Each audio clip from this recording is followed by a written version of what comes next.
மாசத்துல தலித் ஹிஸ்டரி மாசத்துல ஏப்ரல் மந்த்ல வந்து கொஞ்சம் எக்ஸ்ட்ரா அழுத்தம் கொடுத்து இந்த வேலையை செய்யறது மூலமா கொஞ்சம் டிஸ்கஷன்ஸை கிரியேட் பண்ண முடியும், ஒரு அதிர்வலையை உருவாக்க முடியும் அப்படின்ற நோக்கத்தோட நீலம் பண்பாட்டு மையம் வானம் கலை திருவிழாவை வந்து நடத்திட்டு வருது.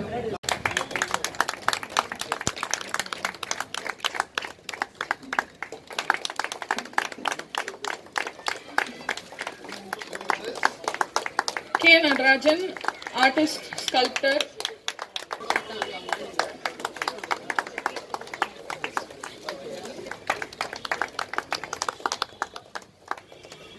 அம்மா குழுல இருந்து குழந்தைங்க வந்து அடுத்ததா பெர்ஃபார்ம் பண்ணி இந்த நிகழ்வை தொடங்கி வைக்கிறாங்க. ஜெய் பீம் நமோ புத்தாய. புரட்ஞாறு போதி மரத்தின் அறிஞர் சாதி ஒழிப்பித்த விழா ஆரம்பிச்சதுன்னு நினைக்கிறேன். ஏன்னா ஒரு 4 வருஷமா பார்க்காத நிலாதம்மா குழந்தைகள் பாடலோட இந்த விழா ஆரம்பிச்சதுக்கு எனக்கு ரொம்ப மகிழ்ச்சியா இருக்கு. தொடர்ச்சியா வந்து எல்லாரும் நம்ம ஏதோ ஒரு வகையில இயங்கிட்டு இருக்கோம். அந்த இயக்கம்ன்றது வந்து அதுக்கு ஏதாவது ஒரு பொருள் இருக்கா அப்படின்னாக்கா கண்டிப்பா அதுக்கு இருக்கணும் அப்படின்ற ஒரு நிலைப்பாட்டில இருந்து தான் மேக்சிமம் எல்லாரும் ஃபங்க்ஷன் ஆகிட்டு இருக்கோம். எல்லாரும் அவங்கவுங்க வேலையை பார்த்துட்டு தான் இருக்காங்க. அரசியல்வாதிகள் அரசியல் வேலை பார்க்குறாங்க, சாதியாளர்கள் சாதியை காப்பாற்றுறதுக்காக ராப்பகலாக வேலை பார்க்குறாங்க, பல கொலைகளும் செய்கிறாங்க. அதுலேருந்து இது எப்படி தப்பிக்கிறதுன்ட்டு முயற்சி பண்ணிட்டு இருக்காங்க. அந்த வகையில் வந்து ஓவியர்களாகிய நாங்களும் எங்கள் வேலையை கொஞ்சம் பார்த்துட்டு இருக்கோம் அப்படின்ற ஏதோ ஒரு பாயிண்டில் நம்ம வந்து அதை செக் பண்ணலாம் அப்படின்றது தான். ரஞ்சித் அவர்கள் நீலம் பண்பாட்டு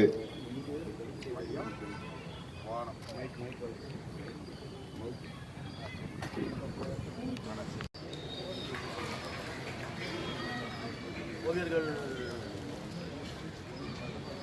தலித் சம்மந்தப்பட்ட விஷயத்தை ஒர்க் பண்ணுறது வந்து பல்வேறு வடிவங்களாக மாறும். அது அப்ஸ்ட்ராக்ட் பெயிண்டாகவும் இருக்கும், ஃபிகரேட்டிவ் பெயிண்டிங்காகவும் இருக்கும். இதில் என்னன்னு கேட்டிங்கன்னா வந்து ஒர்க் பண்ணும்போது முன்னாடி இங்கே கேட்கலாம். ஓவியர்கள் வேலை செய்யும்பொழுது நிறைய பேர் வந்து சப்ஜெக்ட் தான் பார்க்குறாங்க. அதில் கலர் இருக்குது, காம்போசிஷன் இருக்குது, லைன் இருக்குது. இதெல்லாம் எப்படி ஒரு தலித் கிட்ட வந்து வெளிப்படுதுன்றது நம்ம கவனிக்க வேண்டியதாக இருக்குது. அப்போ சப்ஜெக்ட்ன்றது வந்து அவங்களுடைய உள்ளுணர்வு தான் வருது. அது சிலர் படிச்சுட்டு பண்ணுவாங்க, சிலர் வந்து வாழ்க்கை அனுபவத்தில் பண்ணுவாங்க. இங்கே அதிகப்படியான ஓவியங்கள் பார்த்தீங்கன்னா அது வாழ்க்கை அனுபவத்தில் வந்து எல்லாமே அதான் முக்கியமான கவனிக்க வேண்டியது. அந்த வாழ்க்கை அனுபவத்தில் வரக்கூடிய சப்ஜெக்ட்ன்றது வாழ்க்கை அனுபவத்திலேருந்து வரக்கூடிய சப்ஜெக்ட்ன்றது வந்து அவங்களுடைய உயிர் ஓட்டமாக இருக்குது. அந்த உயிர் ஓட்டம் தான் வந்து தலித் கலைக்கு மிக மிக முக்கியமான காரணியாக இருக்குது. அது இங்கே சுற்றி பார்த்தீங்கன்னா எல்லா ஒர்க்லையும் இருக்காது. எல்லா ஒர்க்லையும் பார்த்தீங்கன்னா வந்து ஒரு நிதானமான ஒரு பதட்ட சூழ்நிலை இருக்கும். ஒர்க்கில் எல்லா ஒர்க்லையுமே பார்க்கலாம். அந்த நிதானமான பதட்ட சூழ்நிலைன்றது வந்து அவங்களுடைய அன்றாட வாழ்க்கையில் அவங்க உள்வாங்க பாதிப்பிலிருந்து வரக்கூடிய விஷயமா இருக்குது. நல்ல ஒரு கண்காட்சி இது.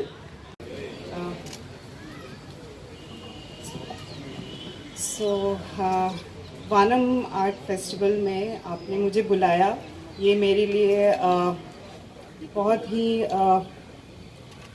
लाइक प्राउड मोमेंट है आप लोग के बीच में। ओके, सो मेरे लिए ये बहुत प्राउड मोमेंट है कि मैं यहाँ आप लोग के बीच हूँ और अपना जो मैंने काम किया है, मेरा जो आर्ट जर्नी है, मैं आपके सामने अपना बात रखूँ, ये मेरे लिए बहुत ही खुशी का समय है।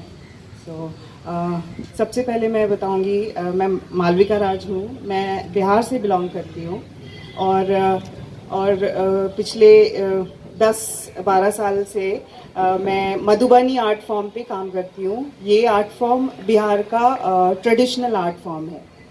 सो 10 साल से जब मैं ये पेंटिंग करना जब शुरू किया, ऐसे मैं डिज़ाइनर हूँ, I studied designing, but art इतना ज़्यादा शुरू से इसकी तरफ मैं लाइक बहुत ज़्यादा शुरू बचपन से करती थी। सो ये आर्ट फिर मैंने 2010 में शुरू किया पेंटिंग करना, और सबसे पहले मधुबनी जो आर्ट फॉर्म है वो दलित एज अ दलित हो के जो आर्ट फॉर्म में माइथोलॉजी, जो हिंदू माइथोलॉजी से रिलेटेड सारे basically Madhubani art form story telling होता है, जिसमें ये लोग राधा कृष्ण और रामायण और ये सब चीज़ें हैं, बट हमारा जो स्टोरी है, हमारी जो बात है, उसमें कभी नहीं कही गई है। सो मैंने तब ये शुरू किया। सबसे पहले जो मैंने पेंटिंग बनाई बुद्ध के ऊपर, सो उसका नाम था द जर्नी। लाइक 30 पेंटिंग्स मैंने बनाया उसमें, और एग्जीबिशन किया बिहार में, बोध गया में, फर्स्ट पेंटिंग एग्जीबिशन। या ओके, இந்த வானம் திருவிழால கலந்துக்கிறதுக்கு உண்மையிலேயே நான் ரொம்ப பெருமைப்படுறேன். என்னோட பணி, என்னோட கலை பணியையும் என்னோட கலை பயணத்தையும் இங்க உங்களோட பகிர்ந்துக்கிறதுல எனக்கு மிக்க மகிழ்ச்சி. நான் வந்து மாளவிகா ராஜ், பீகார் மாநிலத்திலேருந்து, என்னோட மாநிலம் பீகார். 10-12 வருஷங்களா நான் இந்த மதுபனி ஓவிய முறையிலேருந்து வேலை பார்த்துட்டு இருக்கேன். மதுபனிங்கிறது பீகார் மாநிலத்தோட ஒரு மரபான ஒரு ஓவிய முறை. நான் வந்து ஒரு டிசைனர், அதுக்கு தான் நான் படித்தேன். ஆனால் சின்ன குழந்தையிலேருந்து நான் பெயிண்டிங் பண்றதுல எனக்கு பெரிய ஆர்வம் இருந்தது. 2010 தான் நான் இந்த விஷயத்தை ஆரம்பிச்சேன். மதுபனி பாத்தீங்கன்னா அது வந்து ஒரு ஒரு கதை சொல்லல் முறை. இந்து புராண கதைகளை வந்து மிக அதிகமா மதுபனி பெயிண்டிங்ல நம்ம பார்க்கலாம். ராமாயணம், ராதா, கிருஷ்ணா அவர்களுடைய கதைகள் தான் மதுபனியில வரும். நம்மளுடைய கதைகள், நம்மளுடைய வரலாறு அதுல ஒரு பொழுதுமே வந்தது கிடையாது.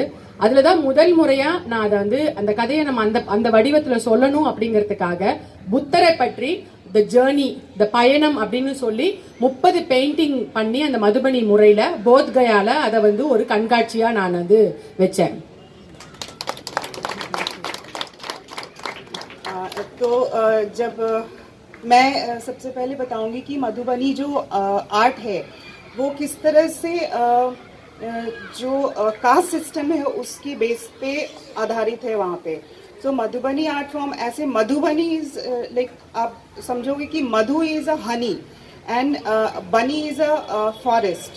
सो ये एक ऐसा आर्ट फॉर्म है जो फॉरेस्ट में हुआ करता था, जहाँ पे लोग जो नेचर है उसको देख के आर्ट फॉर्म बनाया करते थे।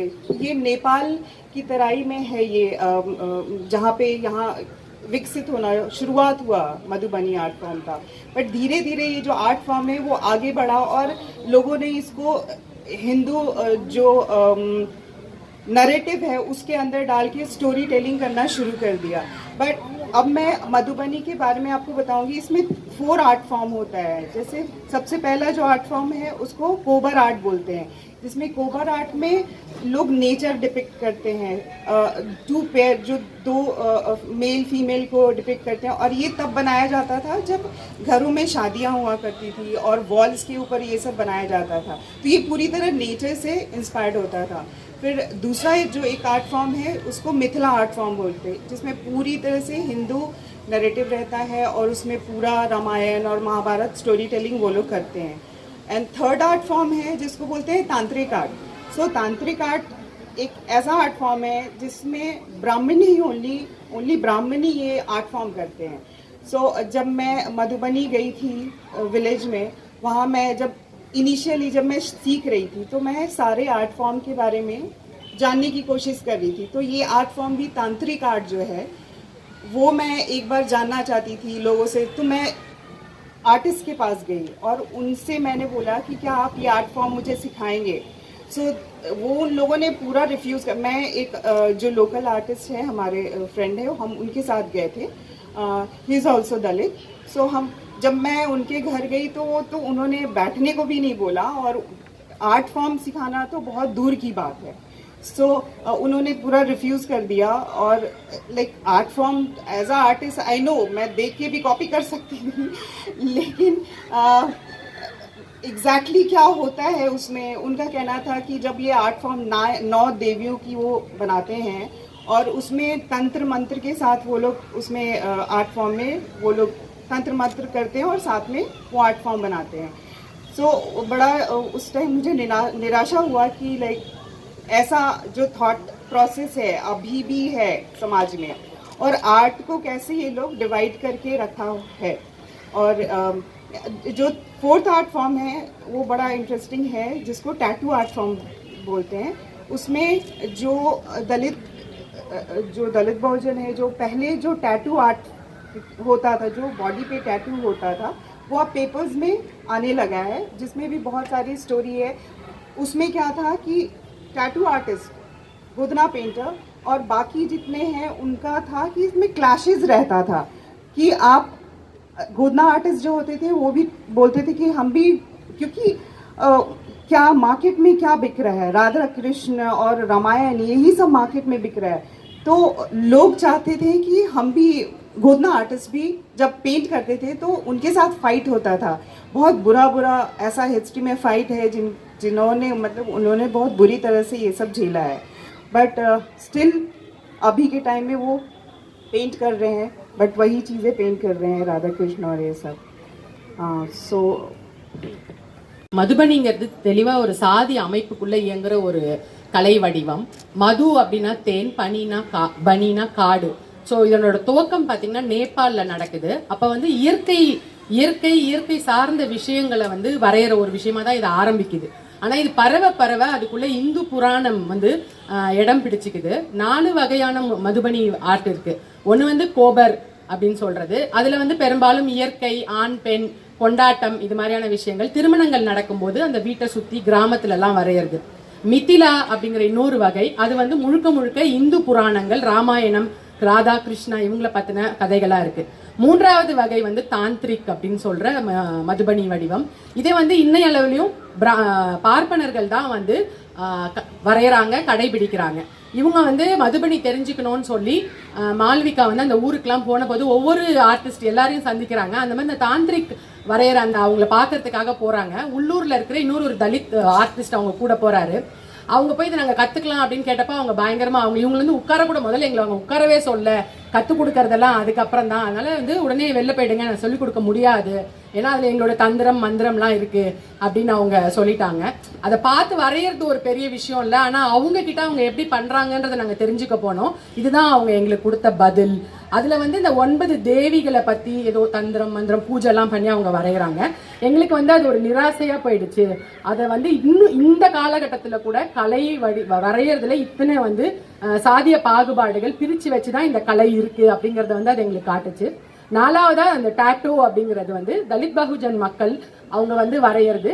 அவங்க உடல்லையும் வரைஞ்சிருக்கிறாங்க, அதுக்கப்புறம் அதை வந்து தாள்லையும் வரைகிறாங்க. இதுல பெரிய பிரச்சனை இருக்கு. என்னன்னா எது விற்பனை ஆகுது அப்படின்னா இவங்க வரைகிற வடிவங்களை காட்டிலும் இந்த ராதா கிருஷ்ணன் இந்த கடவுளுடைய வடிவங்கள் தான் அதிகமா விற்பனை ஆகுது அப்படின்னும் போது எக்கச்சக்கமான சண்டைகளோடையும் போராட்டங்களோடையும் இவங்க வந்து அந்த வடிவங்களை தான் இன்னமும் வரைஞ்சிட்டு இருக்கிறாங்க தலித் பகுஜன் மக்கள். ரொம்ப மகிழ்ச்சியான நேரம். இந்த மாதம் முழுக்கவுமே வந்து தமிழ்நாட்டினுடைய பட்டி தொட்டிகளில் தொடங்கி நகரங்களில் வந்து தொடர்ந்து அம்பேத்கருடைய பிறந்த நாள் வந்து பல நிலைகளில் கொண்டாடப்பட்டு வருது. மிக மோசமான அரசியல் சூழலில் நம்பிக்கை ஊட்டக்கூடிய ஒரே விஷயமாக அது மட்டுமே இருக்குதுன்னு நான் நினைக்கிறேன். இந்த தமிழ்நாட்டை பொறுத்த வரைக்கும் நீலம் பண்பாட்டு மையத்தின் சார்பாக பல விழாக்களை நம்ம வந்து நடத்திட்டு வரோம்.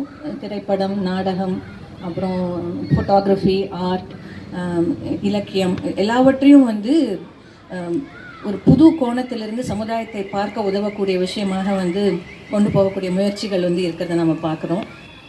இதில் குறிப்பாக ஃபோட்டோகிராஃபி அண்ட் ஆர்ட் பற்றி நம்ம கொஞ்சம் நிறையவே பேச வேண்டியிருக்கு. காரணம் என்னென்னா, மிகப்பெரிய காட்சி பண்பாடாக இந்த நம்முடைய சூழல் இருந்தாலுமே ஒரு விஷயத்தை பார்க்கறது, வரைகிறது அல்லது படம் பிடிக்கிறதுங்கிறத பற்றி பெரிய அக்கறை தமிழ் சமுதாயத்தில் இல்லை. அது கல்வி புலமாக இருந்தாலும் சரி அல்லது பொது விவாதமாக இருந்தாலும் சரி, நாடகத்துக்கும் ஓரளவுக்கு சினிமாவுக்கும் தரக்கூடிய ஒரு முக்கியத்துவத்தை நம்ம இந்த 2 துறைகளுக்கும் போதுமான அளவு கொடுக்கறது கிடையாது.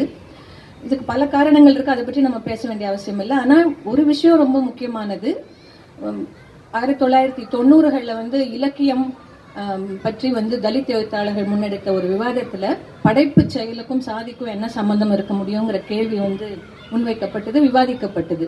ஆனால் எந்த செயலுமே சாதியின் அடிப்படையில் வந்து தீர்மானிக்கப்படக்கூடிய ஒரு சூழல்ல இந்த சமுதாயம் தொடர்ந்து செயல்படுவதற்காக பணிபுரிந்து வரும் பல விஷயங்களை உருவாக்கி வரும் சாதிகளுக்கு எந்த மதிப்பும் வழங்கப்படுவது கிடையாது. Jai Bhim. Pa Ranjit sir, Shiv Garu, Malvika, Nataraj, all friends, my friend Lakshman here, and Sneha. I've seen all of your videos on Neelam Social. I am so thankful for having called me, invited me, sir, and I have come all the way. And this is such an important, impressive beginning on art and aesthetic as an expression against injustice. You know, we all know all art is an expression of protest. That is something deep into your mind. You want to say it, you want to show it. So art is voice. Art is what Geeta madam writes. Art is what Malavika madam paints. Art is a visual. But all art is not happiness. Art is pain also. So how subtly you can express that art? And art is a beautiful form of Pa Ranjit sir's movies also, or the short video on Neelam Social YouTube also. This is the first ever attempt in the history of Dalit movement in India. That is why I have come all the way for a comprehensive look at expression, Dalit expression in all forms of art. Geeta madam. நாட்டுல ஒருத்தர் அண்ணல் Ambedkar.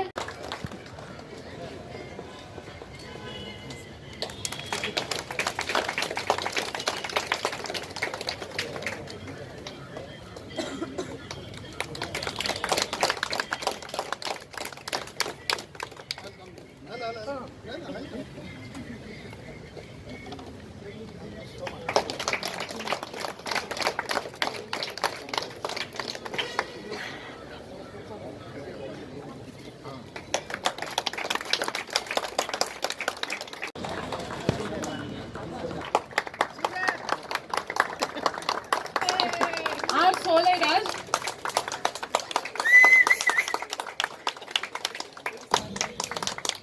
Prabhakaran Swaminathan,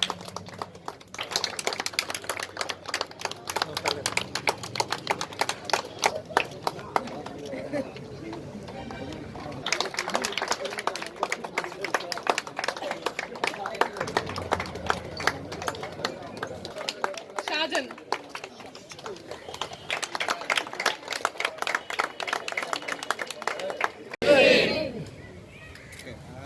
ரொம்ப சந்தோஷமான நிகழ்வு இது, எனக்கு ரொம்ப முக்கியமான நிகழ்வு.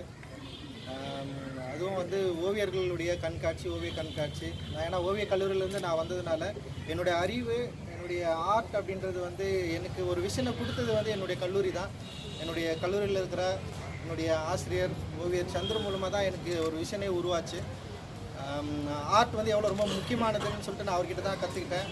அவர்கிட்ட இருந்து நடராஜன், வெங்கடண்ணா, இந்த மாதிரி நிறைய பேர் வந்து இங்கே வந்திருக்காங்க. இவங்க உரையாடினதை கேட்டது மூலமாக தான் ஒரு விஷுவல் ஃபார்மை எப்படி வந்து சரியாக பயன்படுத்தணும் அப்படின்ற ஒரு அண்டர்ஸ்டாண்டிங் எனக்கு வந்தது. அந்த வகையில் வந்து இந்த ஃபர்ஸ்ட்லேருந்தெல்லாம் கிடையாது. அதனால தான் இந்த நிகழ்வு ரொம்ப முக்கியமானதாக நான் நினைக்கிறேன். லைக் இந்த நீலம் பண்பாட்டு மையம் குறிப்பாக தலித் ஹிஸ்ட்ரி மந்த்தை பண்ணணும் அப்படின்னு சொல்லிட்டு முடிவு பண்ணதுக்கப்புறம் குறிப்பாக ஓவிய கண்காட்சி இருந்தே ஆகணும்னு சொல்லிட்டு நாங்கள் வந்து முடிவு பண்ணோம். அந்த முடிவின் அடிப்படையில் அண்ணன் நடராஜன்கிட்ட வந்து நான் பேசினேன், இந்த மாதிரி பண்ணலாமா அப்படின்னேன்.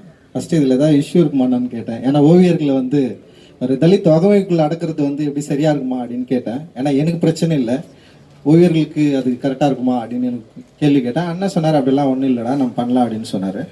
அந்த வகையில் வந்து சரி நம்ம ஒரு கண்காட்சி நடத்தலான்னு சொல்லிட்டு தொடர்ந்து திட்டமிட்டு அதுக்கு உதவியாக இருந்து இந்த நிகழ்வை வந்து வெற்றிகரமாக நடத்தி காட்டியிருக்கிற நடராஜனோடு ஒர்க் பண்ண எல்லாருக்குமே நான் வந்து இந்த இடத்துல வந்து நன்றி சொல்லிக்கிறேன்.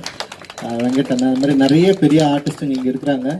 அவங்க இந்த நிகழ்வில் வந்து கலந்துக்கிட்டது வந்து எனக்கு ரொம்ப பெரிய மகிழ்ச்சி. அண்ட் மாளவிகராஜ், அவங்கள பற்றி எல்லாருக்குமே தெரியும்.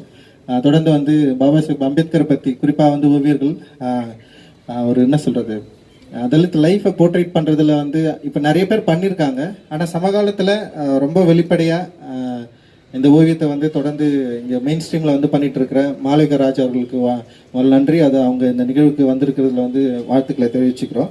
அண்ட் டாக்டர் ராஜசேகர் IAS, அவரை பற்றி நான் படிச்சிருக்கேன். அண்ட் அவர் எழுதின புத்தகத்தை பற்றி நான் தெரிஞ்சு வச்சுருந்தேன். அவர் இந்த நிகழ்வுக்கு வந்து நாங்கள் கூப்பிட்டோடனே வந்து அக்செப்ட் பண்ணிட்டு வந்தது அப்படின்றது எங்களுக்கு வந்து ரொம்ப பெருமையான விஷயம். ரொம்ப நன்றி சார். அண்ட் வெங்கடனுடைய உலகத்துக்குள்ளே நான் நுழையிறதுக்கு நான் நிறைய ட்ரை பண்ணியிருக்கேன். அவருடைய பெயிண்டிங், அவருடைய ஒர்க்கு, அவர்கிட்ட நான் பேசுகிறப்பவே வந்து அது ஒரு பெரிய ஒரு என்ன சொல்கிறது பெரிய ஒரு ஆர்ட் ஜேர்னியாக இருக்கும். அது அண்ணன் வந்து நம்ம கூட சேர்ந்து இருக்கிறதுல வந்து எனக்கு பெரிய சந்தோஷம், மகிழ்ச்சி. லைக் இந்த நிகழ்வு ஏன் ரொம்ப முக்கியமானது அப்படின்னா, நான் வந்து ஒரு தேர்ட் இயர் படிக்கிறேன்னு நினைக்கிறேன், தேர்ட் இயர் ஃபோர்த் இயர்னு நினைக்கிறேன், காலேஜ் ஆஃப் ஃபைன் ஆர்ட்ஸில். அப்போ வந்து சந்திர சார் வந்து ஒரு எக்ஸிபிஷன் வச்சார். அந்த எக்ஸிபிஷன் முடிகிறப்போ ஒரு கலந்துரையாடல் மாதிரி நடந்தது. அந்த கலந்துரையாடலில் வந்து சிவகாமி IAS நினைக்கிறேன், அவங்க வந்து தலித் ஆர்ட் வகமை பற்றி பேசினாங்க. ஒரு சின்ன டிஸ்கஷன் நடந்தது. உடனே அங்கிருந்த ஒரு சில மூத்த ஓவியர்கள் வந்து ஆர்ட்டை வந்து தலித் வகமைக்குள்ளே அடக்காதீங்க, இது வந்து தேவையில்லை. ஆர்டிஸ்ட் அப்படின்றவங்களே ரொம்ப சின்ன குரூப்பு. அந்த குரூப்பில் வந்து தலித் ஆர்ட்னு சொல்லிட்டு நீங்கள் பேசுகிறது வந்து இது சரியாக இருக்காதுன்னு சொல்லிட்டு ரொம்ப முக்கியமான ஒரு மூத்த ஓவியர் அவர் சொன்னார். ஆனால் எனக்கு அந்த டைமில் அது சரியா தப்பா அப்படின்ற மாதிரியான ஒரு யோசனை இருந்தது. ஆனால் எனக்கு வந்து அது என்னால் ஏற்றுக்கவே முடியல. லைக் தலித் லைஃப் அப்படின்றது வந்து நிலமா, விஷுவலா, உணவா, அவ்வளவு என்ன சொல்கிறது வெளிப்படையாக வேற இருக்குது. விஷுவல்ஸே வேற இருக்குது. இதை நான் எப்படி கற்றுக்கிட்டேன்னா, நான் வந்து ஓவிய சந்திர சார் வந்து என்ன சொல்கிறது ஒரு முகாமை ஏற்படுத்தினேன். ஓவிய முகாம் வந்து மதுரையில் இருந்தது. அந்த மதுரையில் நானும் கலந்துக்க போயிருந்தேன். அப்போ வந்து இந்த மேலவளவு படுகொலை பற்றி அங்கே நடந்த வந்து ஜாதி இஷ்யூ பற்றி வந்து அப்போ ஸ்டூடெண்ட் எல்லாம் கூட்டு போயிட்டு பார்க்க வச்சு அதுக்கப்புறம் வந்து பெயிண்ட் பண்ணுறது தான் அந்த நிகழ்வோட ரொம்ப முக்கியமான நோக்கம். சரி, பசங்க எல்லாருமே கூட்டின்னு போனாங்க. இப்போ மேலவளவு அதை சுற்றி இருக்கிற பகுதிகளை வந்து பார்க்குறப்போ என்னென்னா மதுரையோட விஷுவல் உங்களுக்கே தெரியும். தேனியின் பகுதியெல்லாம் இருந்ததுன்னா நிறைய மேற்கு தொடர்ச்சி மலையோடைய ரொம்ப முக்கியமான இடமா இருக்கும். மேற்கு தொடர்ச்சி மலை, அந்த மலையை ஒட்டி இருக்கிற அந்த என்ன சொல்கிறது குன்றுகள், அங்கே இருக்கிற வந்து மரம், செடி, கொடி, பயங்கர விஷுவல்லாம் வந்து பயங்கர எக்ஸ்பீரியன்ஸாக இருக்கும். அந்த விஷுவல் வந்து பார்க்குறப்ப வந்து இவ்வளோ அற்புதமான ஒரு இயற்கை காட்சி அப்படின்னு சொல்லிட்டு பேசிட்டு இருக்கிறப்ப இந்த இயற்கை காட்சி எப்படி வந்து இருவேறு நபர்களாக வந்து அவங்களுடைய விஷுவலில் எப்படி வந்து மாறுபடுது அப்படின்றத வந்து சந்திர சார் வந்து எங்களுக்கு சொல்லி அவர் சொல்கிறப்ப நான் வந்து கேட்டேன். லைக் வந்து அவ்வளோ அற்புதமான மலை, செடி, கொடி, பூ, பயங்கர சூப்பரான ஒரு விஷனரியான ஒரு பயங்கரமான ஒரு லேண்ட்ஸ்கேப்பு.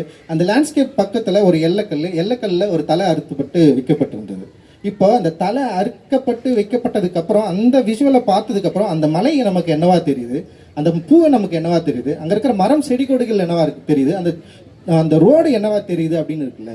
அப்போ ஒரு விஷுவல் இந்த சமூகத்தில் ஒரு தலித்தோட விஷுவல் பாதிக்கப்பட்டவனுடைய ஒரு விஷுவல் என்னவா இருக்கு, பாதிப்பு ஏற்படுத்துவருடைய விஷுவல் என்னவா இருக்கு அப்படின்றது வந்து ரொம்ப முக்கியமானதாக நான் வந்து பார்க்குறேன். அப்போ ஒரு விஷுவல் டெஃபினட்டாக இங்கே வந்து வேறு வேறாக தான் இருக்குது. ஒரே மாதிரியான விஷுவல் ப்ரிவிலேஜிலிருந்து பார்க்குற விஷுவல் வந்து அது வந்து என்னன்னா எல்லாத்தையும் ஏற்றுக்கொள்ளப்பட்ட ரொம்ப இதெல்லாம் ஓகே அக்செப்ட் பண்ணப்பட்ட ஒரு விஷுவலாக இருக்குது. அன்ப்ரிவிலேஜாக இருக்கிற நான் என்னுடைய விஷுவல் வந்து எப்படி எல்லாத்தையும் விட்டு என்னை வந்து பிரிக்கப்பட்டிருக்கு அப்படின்றத வந்து சொல்கிற ஒரு விஷுவலாக இருக்குது. அப்போ நம்ம பார்க்குற பார்வை, வாழ்கிற வாழ்க்கை, நம்முடைய உணவு, இதில் எல்லாமே வந்து வெவ்வேறு மாதிரியான ஒரு கோணங்களை உருவாக்குற ஒரு விஷுவல் தன்மை உள்ள இந்த சமூகத்தில் ஏன் வந்து தலித் ஆர்ட் அப்படின்ற ஒரு வகமை இருக்கக்கூடாது? ஏன் தலித் ஆர்ட்ன்றது வந்து ஏன் வந்து ஒரு ஒரு தனியான வகைமையாக லைக் ஒரு ஜாதியான குறியீடாக இல்லாமல் இங்கே ஒடுக்கப்பட்ட வடிவங்களை பேசுகிற ஒரு ஆர்ட்டாக ஏன் இருக்கக்கூடாது? டெஃபினட்டாக அதோட விஷுவல் எக்ஸ்பீரியன்ஸ்ன்றது வந்து நீங்கள் நினைக்கிற மாதிரி ஒரு ப்ரிவிலேஜோட விஷுவல் எக்ஸ்பீரியன்ஸ்லேருந்து முற்றிலும் மாறுபட்டது அப்படின்றது தான் அன்னைக்கு ஓவியர் சந்திர மூலமாக நான் தெரிஞ்சுக்கிட்டது. அதுதான் என்னுடைய படைப்பில் வந்து நான் வந்து தொடர்ந்து வந்து பயன்படுத்திட்டு இருக்கிறேன். அதுதான் இன்றைக்கும் வந்து இங்கே நம்ம வந்து காட்சி பெற்றிருக்கோம். லைக் வந்து இப்போ இளையராஜா இஷ்யூ கூட வரலாமே. ஏன் இளையராஜா அவர்கள் பேசிய அந்த ஸ்டேட்மெண்ட் ரொம்ப முக்கியமாக மாறுது? ஏன் மற்றவங்க பேசுனது ஏன் இப்போ நிறைய பேர் பேசியிருக்காங்க. நிறைய ஆர்டிஸ்ட் வந்து பிஜேபிக்கு ஆதரவாக இல்லாதவங்க இருக்காங்களா இங்கே? இப்போ கூட காஷ்மீர் ஃபைல்னு ஒரு படம் வந்தது, அவர் ஒரு ஆர்டிஸ்ட் தான். அண்ட் வந்து பெரிய பெரிய நடிகர்கள் வந்து பிஜேபிக்கு ஆதரவாக பேசுகிறாங்க. ஆனால் ஏன் இவர் பேசுறது வந்து இவ்வளோ பெரிய இஷ்யூவாக மாறுதுன்னா, அப்போது ஒரு ஆர்ட்டு, அந்த ஆர்ட்டு எங்கெல்லாம் இருக்குது, யார்கிட்டலாம் போய் சேர்ந்துருக்கு, லைக் அந்த ஆர்ட்டோட வேல்யூ என்ன, அந்த ஆர்டிஸ்டோட வேல்யூ என்ன, இதெல்லாம் ரொம்ப முக்கியமாக இங்கே பார்க்கப்படுது. அப்போ ஒரு ஆர்டிஸ்டோட வேல்யூவோட சேர்த்து தான் இங்கே எல்லாமே பார்க்கப்படுது. வெறுமனே வந்து ஆர்ட்டிலிருந்து பிரிந்தவர்கள் கிடையாது வந்து ஆர்டிஸ்ட் அப்படின்னு நான் நினைக்கிறேன். அப்போ இளையராஜா அப்படின்றவர் வந்து இங்கே வந்து இந்த சமூகத்தில் உருவாக்கி வச்சிருக்கிற அந்த என்ன சொல்கிறது, ஏற்கனவே ஏற்படுத்தி வச்சிருக்கிற அந்த பாதிப்புகள் இருக்குல்ல, ஏற்கனவே இங்கே இருக்கிற அந்த யார் கையில் இருந்த ஒரு இசையை பிரிச்சுட்டு இது எல்லாருக்குமான இசையா ஜனநாயகப்படுத்தப்பட்ட ஒரு இசை வடிவமாக மாற்றப்பட்டது இருக்குல்ல, அது ரொம்ப முக்கியமானது. அப்போ அந்த மாதிரியான ஒரு ஆர்டிஸ்ட் அவரை கைப்பற்றதன் மூலமாக இல்லை அவர் மூலமாக ஒரு வார்த்தையை சொல்றது மூலமாக இங்கே வந்து ஒரு பெரிய ஒரு வந்து அரசியல் சூழ்ச்சியை நிகழ்த்துறதுக்கான ஒரு வேலை தான் இங்கே வந்து நடக்குதுன்னு நினைக்கிறேன். அப்புறம் ஒரு ஆர்டிஸ்ட் எவ்வளோ ரொம்ப முக்கியமானவராக இருக்கிறாரு அப்படின்றத வந்து நம்ம வந்து புரிஞ்சுக்கணும். அப்போ அந்த புரிஞ்சுக்கிற தன்மையில தான் இப்போ இந்த விஷயம் வந்து இவ்வளோ ஒரு டிஸ்கஷனாக மாறுதுன்னு நான் நினைக்கிறேன். உண்மையிலே வந்து இப்போ இளையராஜா ஐயாவை பற்றி நம்ம பேசுகிறப்ப பார்த்தீங்கன்னா அவர் இது வரைக்கும் வந்து சமூகத்தில் அரசியல் ரீதியான வந்து பார்வையை முன் வச்சிருக்காரா, இல்லை வந்து இந்த மாதிரியான பிரச்சனைகளை பற்றி பேசுறா, இல்லைன்னா அவர் கடைசி வரைக்கும் சொல்றதுனால அவர் இசையை பற்றி மட்டுமே தான் பேசுறாரு. எல்லா எல்லா இடத்துலயும் இசையினால என்ன உருவாச்சு, இசையினால என்ன பண்ணுச்சு, இதுதான் நிறைய இடத்துல பேசியிருக்காரு.